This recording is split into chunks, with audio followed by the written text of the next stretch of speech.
Leeds fans, stop scrolling right now. Elland Road just erupted with breaking news and the disrespect is real. The 67th minute of that Burnley match just had an official development.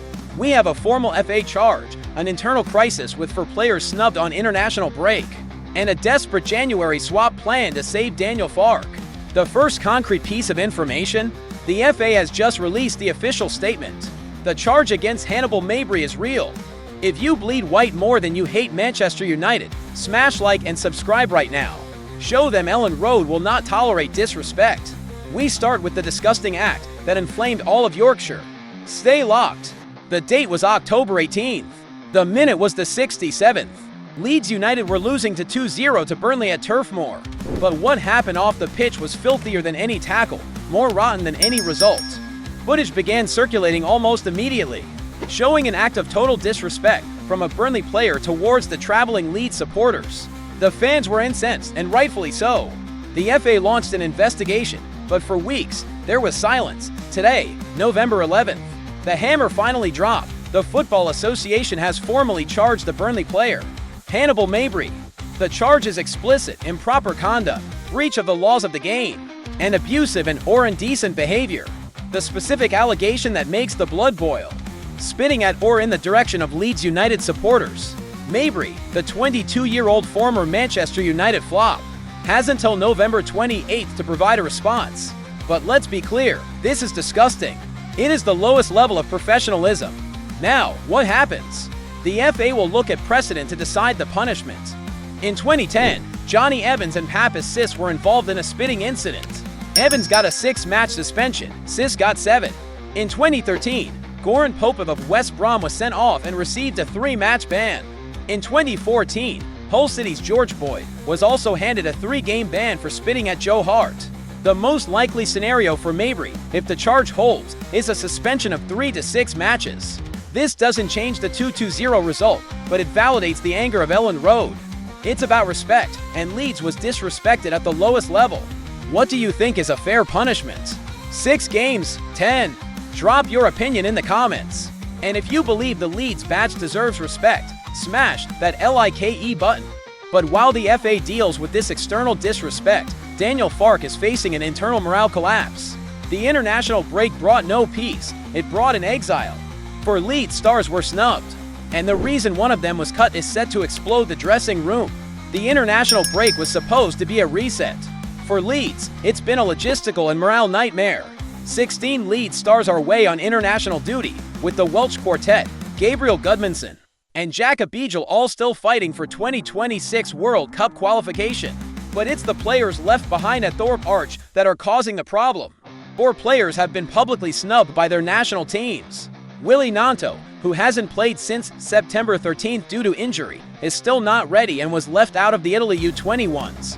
Young striker Harry Gray, despite returning to score for the Leeds U21s, was also not recalled to the England U17s. And Sebastian Bourneau, who still hasn't even made his Premier League debut and is now dealing with a knee problem, remains far from the Belgium squad, which hasn't called him since October 2024. But those are expected, they are injuries. The shock, the name that is causing tension in the dressing room, is another. Noah Okafor has been exiled from the Switzerland national team. Okafor, who despite the low bar, has been Leeds' most dangerous player this season. He wasn't just cut, he was publicly humiliated by his manager, Murat Yakin. Yakin told the press, "I've spoken with Okafor repeatedly, telling him what I expect from him on and off the pitch. I hope my words eventually get through to him. We'll continue to monitor him." Attacking players are also measured by their goal scoring.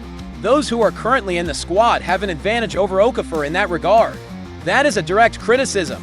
But here is the bomb. The rumor the Swiss media is reporting. The real reason for the exile isn't goals. The Swiss media believes Okafor, marooned on 24 caps, was cut because of his controversial comments on the national team setup. So what does Daniel Farke get back? His most dangerous attacker, demoralized, publicly criticized, and potentially in a political war with his national team. How does Farke fix Okafor's confidence when Leeds desperately needs his goals to avoid relegation? Do you think Yakin is right to criticize Okafor, or is this an excuse for the exile? Comment below. Okafor is broken, Gnonto is out. The attack is failing. Smash like if you think Leeds needs urgent reinforcements. And that brings us to News 3. The 49ers know they must act. The speculation on Fark is high, and a specific name has emerged involving a trade that could finally rid Leeds of a player the fans won't forgive. The target, Harry Wilson. Leeds United is desperate for firepower.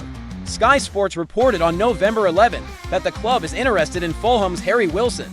The 28-year-old Welsh winger is seen as a solution to the goal drought. But there's an immediate problem. Fulham has absolutely no intention of selling him in January. End of story. No. This is where 49ers Enterprises has an opportunity to play tactical chess. Leeds is sitting just 1 point above 18th place West Ham. The pressure on Daniel Fark is immense, with speculation about his sacking growing daily. The team doesn't score goals. The top goal scorers for Leeds this season are Joe Rodon, Lucas Mecha, and Noah Okafor, all tied with a pathetic 2 goals each. Those are relegation statistics. Leeds faces brutal upcoming fixtures against Manchester City, Chelsea, and Liverpool. If nothing changes, they will be in the relegation zone by Christmas. So how do they get Wilson? The answer lies in Jack Harrison. Harrison, 28, is a player who cannot win back the faith of Elland Road. His decision to leave on loan to TWICE while the club was in the championship has not been forgiven. He can work hard, but the fanbase rejects him. And here is the key. Fulham has previously shown interest in Harrison. Furthermore, Harry Wilson's contract with Fulham expires next summer. Fulham would prefer to re-sign him, but the risk of losing him for free is real. A swap deal in January makes perfect sense.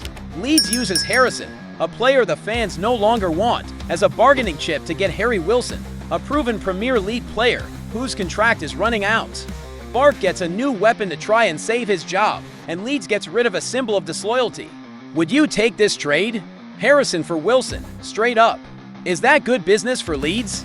Drop your opinion on the swap below. Smash LIKE if you think the 49ers need to open the checkbook in January. The situation is more complex than it appears. 3 stories. 1 brutal truth. Leeds United is under siege, fighting on 3 fronts.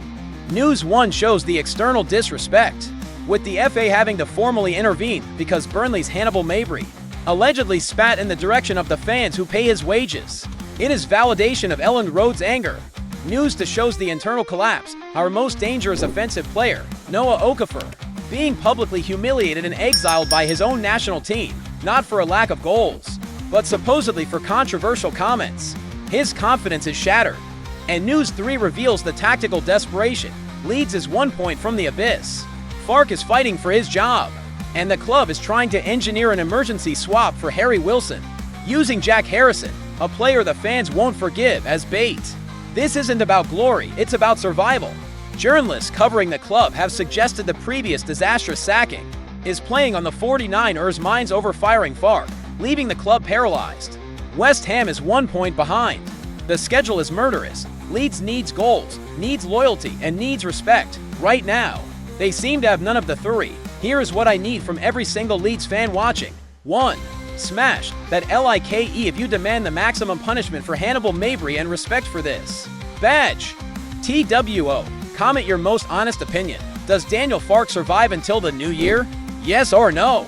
3. Subscribe, because every subscription shows our rivals that Elland Road never bows, and we are covering this crisis 24/7. But hold on. Here is the cliff edge. Mabry's response to the FA is due by November 28th. But inside sources say Burnley is preparing a counterclaim, alleging provocation from the Leeds fans, an attempt to muddy the waters. That legal battle is just beginning. And the rival, West Ham, right below us in the table, just freed up $15 million in wages. They are in the market for an attacker in January. And the rumor is they are targeting one of Leeds' own summer transfer targets. The race for survival isn't just on the pitch, it's in the market. Marching on together, the battle is here.